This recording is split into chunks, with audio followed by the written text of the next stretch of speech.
Hi everybody, welcome back to my channel mama and Shivay, जहाँ पर हम बात करते हैं आपकी प्रेगनेंसी के बारे में और आपके बच्चों के बारे में।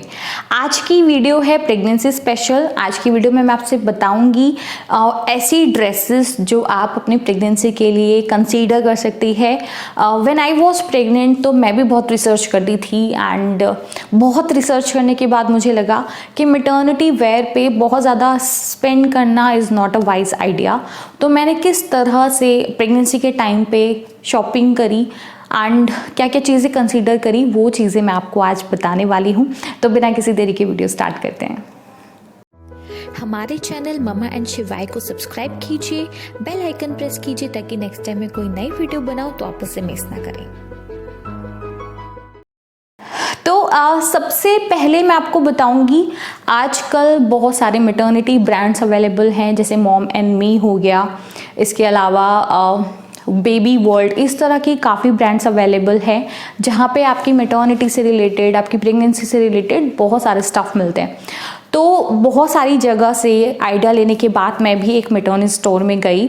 वहाँ पे जाके मुझे ये था कि मैं जीन्स ज़्यादा पहनती थी प्रेगनेंसी से पहले, तो मेरे को ये था कि मैं प्रेगनेंसी की जीन्स ले लेती हूँ मैटरनिटी वेयर में, तो मेरी प्रेगनेंसी ईजीली निकल जाएगी, मैं जीन्स पहन सकती हूँ। तो ये सोच के मैं एक मैटरनिटी स्टोर में गई। वहाँ जाके मैंने देखा, एक तो बहुत ज़्यादा एक्सपेंसिव होता है मैटरनिटी स्टोर, तो वहाँ पे एक जीन्स 4000 to 5000 की थी। एंड उसने मुझे बोला कि अगर आप अभी, मैं 5th मंथ में गई थी, तो उन्होंने मुझे बोला आप अभी 5th मंथ में एक जीन्स खरीदते हैं मैटरनिटी वेयर, तो ज़रूरी नहीं है कि वो आपके 9 मंथ्स तक काम आएगी, क्योंकि जैसे जैसे आपका वॉम्ब इंक्रीज़ होगा, जैसे जैसे आपका साइज़ बढ़ेगा, तो हो सकता है आपको नेक्स्ट टाइम पे नई जीन्स की रिक्वायरमेंट हो। तो मैंने बोला, कैलकुलेट किया मैंने कि मैं अगर 2 जीन्स खरीदती हूँ मैटरनिटी वेयर अभी, एंड अगर वो साइज़ चेंज हो जाता है तो फिर से 2 जीन्स मैं खरीदूंगी, तो इस तरह से हो गई 4 जीन्स। एंड अगर एक जीन्स की कॉस्ट अराउंड 4 to 5000 है, तो 20,000 रुपये मेरे ऐसे ही चले जाएंगे। एंड इस तरह की जीन्स आप दोबारा भी नहीं पहन सकती। आजकल आप कितनी बार बेबी करते हो, 1 बार 2 बार मैक्सिमम। तो मुझे वो वर्थ नहीं लगा कि मैं मैटरनिटी वेयर पे 20,000 रुपीज़ स्पेंड करूँ। तो उसके बाद मैंने नॉर्मल शॉपिंग करी, क्योंकि गर्मी का सीज़न था, तो मुझे लगा कि सबसे ज़्यादा जो कंफर्टेबल लगता है प्रेगनेंसी में, वो मुझे नॉर्मल कुर्तियाँ एंड लेगिंग ही लगती थी। तो मैं आपको आज दिखाऊंगी कि किस तरह की शॉपिंग मैंने की थी प्रेगनेंसी के टाइम पे, एंड किस तरह से आपको साइज़ मेजर करना चाहिए जब आप एक मैटरनिटी वेयर खरीदते हैं उसके लिए। तो जो मेरा फर्स्ट टिप है क्लोथिंग से रिलेटेड, वो ये है कि आपका जो फर्स्ट ट्राइमेस्टर है उसमें आपका बेबी बम्प फ्लोंट नहीं होता है, तो उस टाइम पे आप जो नॉर्मल कपड़े पहनते हैं, आई थिंक उन्हीं में ही काम हो जाता है। 90% केसेस में उन्हीं में काम हो जाता है। तो आपको अलग से शॉपिंग करने की ज़रूरत नहीं है फर्स्ट ट्राइमेस्टर में। आपको जो बेबी बम्प आपका फ्लॉन्ट होता है वो होता है 4 to 5th मंथ से स्टार्ट होता है वो। तो उस टाइम पे आपको नए कपड़े की रिक्वायरमेंट है। हमेशा एक सीज़न को देख के ध्यान में रखिए चीज़ें, किस सीज़न में आपकी डिलीवरी होने वाली है, उस सीज़न के अकॉर्डिंग कपड़े खरीदिए। हमेशा अपने से 2 साइज़ बड़े कपड़े खरीदिए। 2 साइज़ का मतलब ये नहीं कि आप फर्स्ट ट्राइमेस्टर से खरीद के वो वाले कपड़े पहनना शुरू कर दें एंड उसके बाजू कहीं जा रही हैं एंड वो आपको बिल्कुल फिटिंग का नहीं आ रहा है। इस तरह से नहीं, आप खुद मेजर कीजिए कि आपको कितना बड़ा साइज़ आप ईजिली पहन सकते हो, उसके अकॉर्डिंग आप अपने लिए कपड़े खरीदिए। तो इस तरह से अगर आप कपड़े खरीदें तो हो सकता है कि आप बहुत कम बजट में अच्छे मैटरनिटी वेयर खरीद सकते हैं। तो मैं आपको जो अपनी शॉपिंग दिखाने वाली हूँ वो समर से रिलेटेड है, क्योंकि मेरी 2nd trimester and 3rd trimester mostly summer season में गए हैं। तो मैंने ज़्यादातर शॉपिंग समर सीज़न के अकॉर्डिंग करी थी एंड इनिशियल फेज़ में मुझे ज़रूरत नहीं थी। मैंने 5th मंथ से अपना बेबी बम्प फ्लॉन्ट करना शुरू किया था, तो उससे पहले मुझे जो रेगुलर कपड़े थे वो प्रॉपर आते थे। उसके बाद मैंने नॉर्मल जो कपड़े मैटरनिटी वेयर है वो ख़रीदना शुरू किया। तो सबसे पहले क्योंकि मेरा जो बेबी फ्लॉन्ट, जो बम्प फ्लॉन्ट होना लेट शुरू हुआ था, तो मैंने शुरू में जीन्स पहनी, मैं जेगिंग पहनती थी एंड उसके साथ में कुछ नॉर्मल कुर्ते पहनती थी या टॉप्स पहनती थी जो थोड़ा लूज़ हो। तो मैं आपको दिखाती हूँ किस तरह के मैं टॉप्स पहनती थी। तो this is the one top जो मैं पहनती थी। जो फ्रिल वाले टॉप होते हैं ना, जो नीचे से टाइट हो जाते हैं, उसमें आपको दिक्कत होगी, बट जो इस तरह के फ्रिल वाले टॉप होते हैं ना, ये इस तरह से इसमें फ्रिल है, तो ये आपको कभी भी इधर वाले पोर्शन से कभी भी टाइट नहीं आएंगे। तो इस तरह की कुर्ती आप ले सकते हो। सेकंड मेरे पास एक बहुत प्यारी कुर्ती है, this is from lifestyle and ये मुझे बहुत अच्छी लगती है। इसको सब बोलते हैं राजस्थान से आई हो क्या, तो मुझे बहुत पसंद है, इसका कलर बहुत पसंद है, मुझे वाइट कलर बहुत पसंद है। तो इसमें फिर से वही यहाँ पे पूरा फ्रिल है, तो फ्रिल होने की वजह से ये वाली ड्रेसेस यहाँ से आपके जहाँ पे आपका वॉर्म होता है, जहाँ से आपका एरिया एक्सपैंड होता है, वहाँ से कभी भी टाइट नहीं आती। तो इनिशियल फेज़ में आप जीन्स के साथ इस तरह के या जेगिंग के साथ आप इस तरह के टॉप्स पहन सकते हो, बहुत कूल लगता है, स्टाइलिश लगता है। अगर आप जीन्स पहनना चाहते हैं तो इस तरह के टॉप्स आप यूज़ कर सकते हैं। सेकेंड नंबर पे जो ट्रेंड है वो है, आजकल लोग बहुत कुर्ती ड्रेसेस पहनते हैं। तो मेरे पास भी कुछ कुर्ती ड्रेसेस थी, मैंने कुछ दिन उसको पहना इनिशियल डेज में ही। फिर से मैं आपको दिखाती हूँ, एक मेरे पास ये कुर्ती ड्रेस थी। तो ये चीज़ यहाँ से काफ़ी लूज़ है, जैसे यहाँ से आ जाती है ना, उसके बाद ये ऐसे स्ट्रेट ना होके काफ़ी घेर है इसमें। तो इस तरह की कुर्ती ड्रेसेस आपको मैटरनिटी के टाइम पे काफ़ी वर्क करती है, आप देख सकते हो। एंड एक और मेरे पास कुर्ती ड्रेस थी, ये एक कुर्ती ड्रेस मेरे पास ये थी। सब कुछ कॉटन स्टफ़ है क्योंकि मेरी डिलीवरी गर्मी के सीज़न में थी, तो मैंने ज़्यादातर सब कॉटन ख़रीदा था। तो दिस इज़ ऑल्सो कुर्ती जो मैं पहनती थी।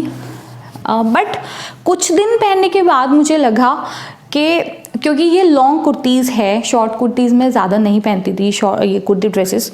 तो जो ये लॉन्ग वाली हैं इनके साथ आपको केयरफुल होना पड़ता है, क्योंकि I was a working girl. तो मैं कैफेटेरिया जाती थी, स्टेयर से चढ़ के, तो मुझे लगता था कि कहीं आपका पैर इस तरह के कपड़ों में अटक जाए तो बहुत हार्मफुल हो सकता है आपके लिए, आपके बच्चे के लिए। तो मैंने फिर थोड़े दिनों बाद कुर्ती ड्रेसेस पहननी बंद कर दी एंड मैं आ गई अपने नॉर्मल कुर्ती एंड लेगिंग के ऊपर। तो मैंने बहुत सारी कुर्ती लेगिंग उस टाइम पे ली थी। एक तो ध्यान रखिए, ऐसी कुर्तीज़ लीजिए कि आपको हर महीने ना जाना पड़े खरीदने के लिए। मेरी फ्रेंड थी, व्हेन शी वॉज प्रेग्नेंट, तो वो कहती थी यार मेरी कुर्ती टाइट हो गई। फिर वो अगले दिन शॉपिंग करने के लिए जाती थी, फिर महीने भर बाद कहती थी यार फिर से टाइट हो गई। तो मैंने पहले ही सोच लिया था कि मैं ऐसी कुर्ती खरीदूंगी जो मेरे 9 मंथ्स तक ईजिली निकल जाए। तो कुछ स्ट्रेचेबल कुर्ती आप ले सकते हो। मैं आपको दिखाती हूँ कुछ स्ट्रेचेबल कुर्तीज़ जो मैं पहनती थी। ये मेरे पास एक पिंक कलर की कुर्ती है, ये देखिए, बहुत बहुत ब्यूटीफुल थी ये कुर्ती एंड बहुत स्ट्रेचेबल है। अगर आप इसका कपड़ा देखेंगे ना, क्रेप टाइप का कपड़ा होता है, तो ये बहुत स्ट्रेचेबल होता है। जब ये स्ट्रेचेबल होता है तो अगर आप बहुत बड़ा साइज़ ना लें तो भी आप इसमें एडजस्ट हो जाते हैं। एंड जब आपको थोड़ा टाइट भी आता है तो स्ट्रेचेबल होने की वजह से आपको टाइट नहीं लगता कपड़ा। तो इस तरह की स्ट्रेचेबल कुर्तीज़ आप ले सकते हैं। नॉर्मल लेगिंग के साथ, वाइट लेगिंग के साथ आप इसको कैरी कर सकते हैं, तो बहुत स्मार्ट भी लगता है समर सीजन के अकॉर्डिंग। एंड आपकी जो प्रेगनेंसी का टाइम है वो ईजिली निकल जाते हैं। नेक्स्ट कुर्ती मैं आपको दिखाती हूँ, ये है एक कुर्ती जो मैं प्रेगनेंसी के टाइम पे पहनती थी। ये मेरी फेवरेट कुर्ती है। आपको मेरे चैनल पे बहुत सारी वीडियोस में मैं इस कुर्ती में आपको दिख जाऊंगी। तो ये कुर्ती मैंने लाइफस्टाइल से ली थी। तो इस तरह की कुर्ती जिनमें स्लिट होता है, यहाँ पे जो ये बड़ा होता है ना, तो ये कुर्तियाँ भी बहुत इजीली वर्क करती हैं प्रेगनेंसी के टाइम पे, क्योंकि जब आपका ये वाला एरिया बढ़ता है तो यहाँ से टाइट होना शुरू होता है। बट अगर यहाँ पे स्लिट होगा प्रॉपरली तो आपको कुर्ती टाइट नहीं आएगी, आप इजीली कंफर्टेबल फील करेंगे। तो ये कुर्ती मेरी फेवरेट कुर्ती है। इस तरह की कुर्ती आप ले सकते हो।